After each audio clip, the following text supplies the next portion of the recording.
Big Bash রিশাদের বাজিমাত টুর্নামেন্টের 15তম আসরে গোল্ড ক্যাটাগরিতে প্রায় 3,20,00,000 টাকায় রিশাদকে দলে নিয়েছে হোবার্ট হ্যারিকেনস। দেশের বাইরে প্রথম ফ্র্যাঞ্চাইজি লিগে খেলার সুযোগ হাতছাড়া হবার পরেও রিশাদের কণ্ঠে ছিল আশার বাণী। পূরণ হয়েছে তা।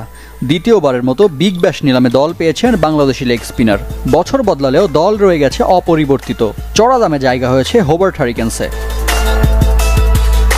রিশাদ যেন হোবার্ট হ্যারিকেনসের লাকি চার্ম। টুর্নামেন্টের 14তম আসরে রিশাদকে দলে ভেড়ানোর পর প্রথমবার চ্যাম্পিয়নশিপের স্বাদ পায় ফ্র্যাঞ্চাইজিটি।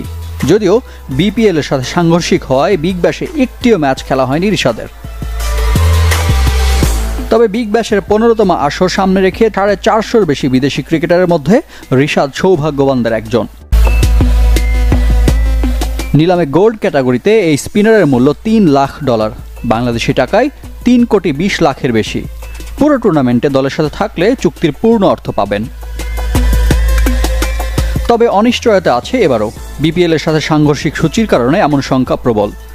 তবে নিজ দেশের ফ্র্যাঞ্চাইজি লিগ বাদ দিয়ে বিগ ব্যাশে খেলতে চাইলে পরিস্থিতি কোথায় গিয়ে ঠেকবে তা জানার সময় সাপেক্ষ।